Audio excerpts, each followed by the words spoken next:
Boatworks Today is a viewer-supported show. To learn more on how you can get involved and watch extended ad-free versions of these videos, please visit our website, boatworkstoday.com, and click on the top of the heading where it says Support This Show. Thank you. So welcome back, everybody. I hope you're all doing well. My name is Andy with Boatworks Today, and this week we're going to be going over how to do a spot repair with Alexseal paints. Now, in the past 2 weeks, I've already covered in depth how to work with their primers as well as how to apply their paint, so I'm not going to cover that in depth here. If you'd like to see how that was done, I'll put a link to a playlist right up in here. And with that said, let's get started.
So good morning, it is the following day. Now, just as a quick recap, the scratch itself, I had filled that in using Total Fair, and then I sanded that flat with a sanding block and 400 grit paper. Then after that, I went around the perimeter of that area with 800 grit. So let's just say the initial area that was sanded, say it was this wide with 400, and then when I switched over to the 800, I extended that so that now the entire sanded area is something more like this. Now, there's a reason that that's kind of important, and you need to think of this in terms of elevations. Now, when I rolled out, in total I did 2 coats of paint. Now, the first coat of paint that I rolled out was over the entire sanded area, so both the 400 and the 800 grit area. Then the second coat, hopefully, was just over the area that was sanded in the 400 grit. Now, again, getting back to the elevations thing, think about this. When the area that's sanded with 400 grit paper, that's going to have a deeper scratch pattern because it's a more coarse paper. Now, when you get to the 800, it's going to be a shallower, basically, scratch pattern. So, with the laying the paint down then, after the first coat was laid down over the entire sanded area, the area that was sanded with 400 grit, theoretically, the paint on that surface or on that area should be a little bit lower because it's a deeper scratch pattern. The paint has deeper scratches to actually work down into. And then as you get into the 800, it's going to be shallower. So in theory, the area with 400 grit should have sunk down. The second coat that I went over of that area should have built it up to be pretty close to level of the outside area that was only sanded with 800 grit. Now, I finished all of that up last night about 5 o'clock, and it's about noon now the following day. So this paint is still very, very tender. I usually like to let the paint sit for at least 24 hours, preferably closer to 48 hours before I start sanding it. But we're going to give it a shot. Now, because it is so tender, I'm going to start my sanding with 800 grit paper. I'm not going to go any finer than that just because this paint is still a little on the soft side. I don't want to make too deep of scratches in there that I'm not going to be able to sand out before sanding through. So let me zoom in here. I'm going to show you kind of how I'm going to do this because there is a particular way that I'm going to be sanding this. So it is probably unlikely that you're able to make out the actual painted area here through camera. So I put down some popsicle sticks. Now inside of this area, this is the entire area that was basically sanded, with this outside perimeter being the 800 and then right in through here through the center, this is the area that was done with 400. Now, just as a little visual representation here, again, getting back to the thinking about this in terms of elevation. Now, I've got a couple popsicle sticks here. Now, think of each of these sticks as being a layer of paint. Now, the way that it's staggered now is that this top layer, this is the area that was sanded and coated twice. This is also the area that was sanded with 400 grit. This area that only has one coat is the area that was sanded with 800, and then this area out through here, that pretty much represents the surrounding area. Now, when I'm sanding this, what I'm trying to do is to take the edge from this top layer and kind of taper that down into this layer, and then same thing here. I want to take this edge, taper this down into here. Now, the actual repair or the scratch itself is right here through the middle. So I'm going to try and work that area as little as possible because I don't want to accidentally get the paint too thin and get some bleed through from the fairing beneath it in the primer. Now the center area, I'm probably not going to hit that at all. At least I'm going to try not to. If anything, I may go over this a little bit with, say, like some 2000 grit when I get to that point. But for the most part, this initial sanding, I'm going to be using the 800, like I said, to do all of the initial knockdown of these edges around the perimeter. And just to give myself a little bit of a visual reference here when I'm sanding, I'm going to take a little piece of tape and run it right over top where I think the actual scratch is. Because again, like I said, I'm going to try and sand that area as little as possible, and hopefully by covering it up, I won't screw it up.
So basically I've gotten all the edges knocked down, everything is tapered, it all looks really good. Now I still need to go up through grits before I can start to buff this out.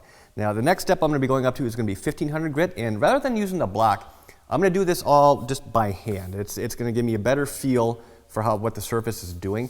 So I use the block just to kind of level things out and knock things down, but now I'm going to be going freestyle by hand with 1500 grit. So let me zoom in down here so you can get a better look at how it looks right now. I'm going to see if I can catch a bit of a glare here so you can hopefully make out. Now, as you can see right down in here, there's still some little shiny little bits around the perimeter of each layer. Now, in some spots, it's gone.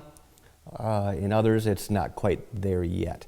Now, the reason I'm going to be switching over to by hand is just like I mentioned, just so I can get a better feel for what's going on, right on here. I don't feel a lip. I don't feel anything. It all feels smooth and knocked down.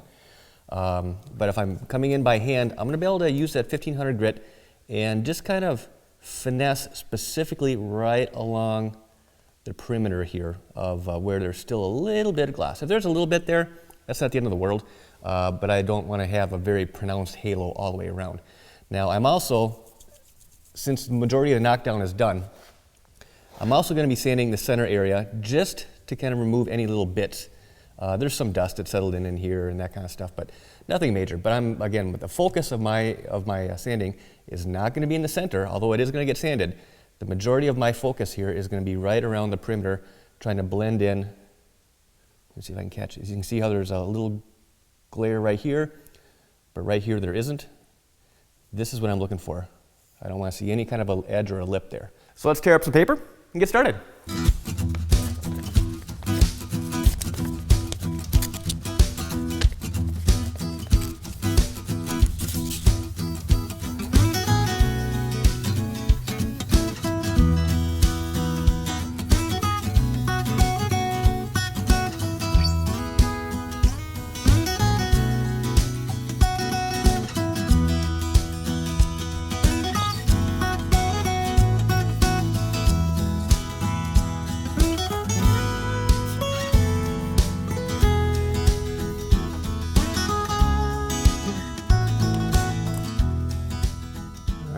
I think this all looks really, really good. Now, it's kind of funny is that even though the scratch was just like from right in here, the entire sanded area now is probably a good 12 by 12, just from that one little scratch. So let me go grab the buffer and the pad and the compound, and let's get this knocked out. Papa's got a video to edit. Now, the compound I'm going to be using for buffing this out it's a 3M product. It's called their Perfect It. It's their number one. All you got to do is look for the white cap, number one, and it's their Perfect It. Now, honestly, I don't know what it is about this stuff, because when you feel it, it doesn't have any texture or anything to it. It's just, I don't know how it cuts, but it's by far the best compound I've found that, for cutting paint and blending everything in. Now, coincidentally, this is also the same compound that All Grip uses as well as Alexseal. So it's good stuff. It's a little pricey, but you really can't beat it. Now, as far as the pad, I'm going to be using my old standby. It's a Meguiar's Soft Buff 2.0. It's a foam pad, but it's their maroon pad. Now, 3M also makes their version of this pad, and all of the 3M products are all color coordinated. So because this one has the white cap, you're going to be using their white compounding pad if you're using a 3M pad. Personally, I don't know. I kind of prefer the Meguiar pads just because they're a little bit smaller.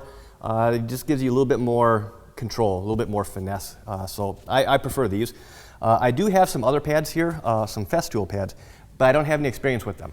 And rather than kind of do a trial by fire on a demonstration here, I'm going to stick with what I know is going to work, and then I'll play with these until I get a better feel for how they react with the different compounds on different surfaces. So let me go ahead and get the buffer set up, and hopefully this polishes out. Again, this paint is still very, very, very tender, so there's, I'd say, a 50-50 chance it's not going to work. If I had another 24 hours to let this sit, then I'd be golden. But I don't have that. So, okay, now I'm going to run this buffer at a slow to medium speed. There's a whole lot of, maybe I should clean off that pad first. Because essentially what you want to do is, think of this paint as a type of plastic. What you're trying to do is basically heat this up a little bit so that it becomes somewhat fluid-like, not hot. If it gets too hot to where you can't touch it, that's way too hot. You're running the buffer too fast. But you want to try and heat this up, because what you're trying to do is pull some material from one area and kind of carefully move it over to another. You're blending out that surface. So you want to get the surface slightly warm, but not hot by any means. Slow to medium until you get a feel for how the compound is working, how the pad is working, and then if you need to, you can come back and adjust. Now, I'm going to probably go over it and work this surface probably 2 or 3 times using very light pressure, light to medium pressure at first, and then as it starts to get closer and closer to where I want it, then I'll start to reduce and back off on the pressure so it's just more and more gentle as I'm actually finishing it off.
So before we zoom in, a couple of takeaways that I learned today.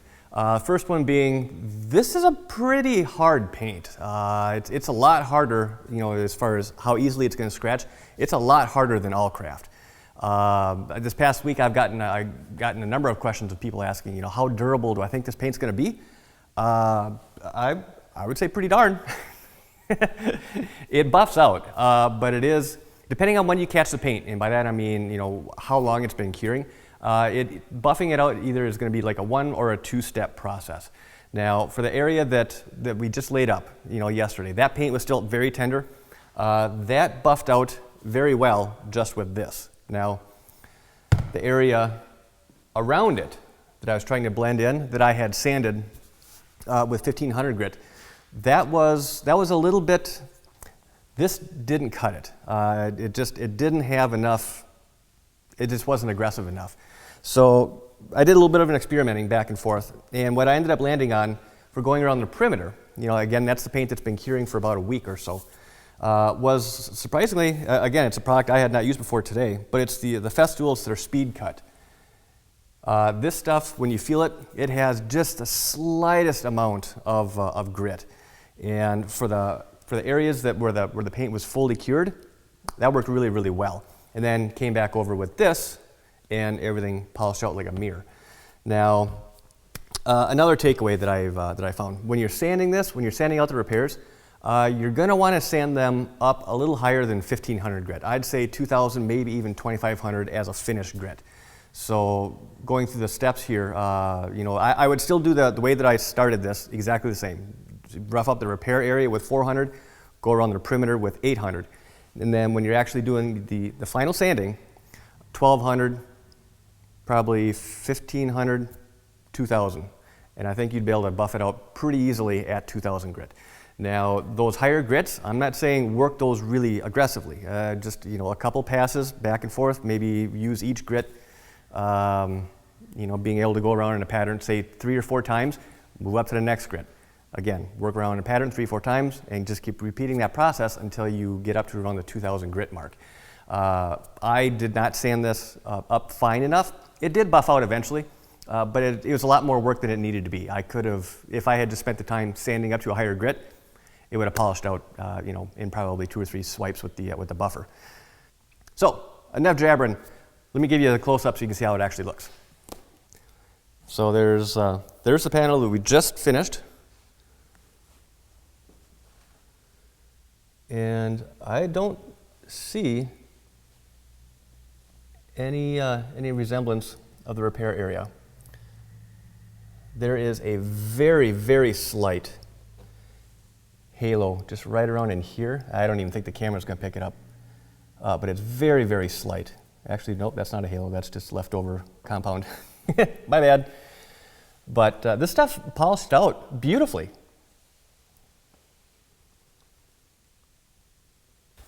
Now, is there an easier way to do these repairs? Yeah, I think so. This certainly works. If you're in an area where all you have is just some mixing cups and a brush, you can obviously get this done, as you just saw. Now, if you had a little pancake compressor, like those kind that use that drive nail guns, you can get them at like Home Depot or Lowe's or wherever, any big box. Just a little pancake compressor and an airbrush. Now, just by having an airbrush alone, you're able to, when you're spraying the paint and the primer and everything, you're able to more easily feather off the edges, when you're actually going around over the area that was filled and repaired. You're able to apply that and feather it off easier. It's just going to mean less sanding and everything else. Now, as far as the cost, I don't know. Most people already have one of those pancake compressors, so there's really no cost there. And as far as an airbrush, $50, $40, $50. I'm sure you could find one. It doesn't need to be a fancy one by any means, but it just needs to be able to put out the material in a nice fine mist. So maybe I'll do that again. I don't know that I want to do it again next. Maybe I will. If you do, let me know. If you want to see that type of like an airbrush type repair, let me know, and I can maybe kind of swap next week around. I am still waiting on materials from a particular company. So that I can get back up on the Bertram. But that should be shipping out this week. So, on that note, I think I'm going to wrap this up. So, as always, I hope you enjoyed the video, and if you found this helpful, please hit that thumbs up button. If you're not already subscribed, hit that subscribe button. I'm getting really close to 100,000. I'd love to hit that within the next 2 weeks, but I need your help. That would be awesome. And if you have any questions, comments, you can leave those down below. And as always, thank you for your time, and thanks for watching. This has been a Boatworks Today production.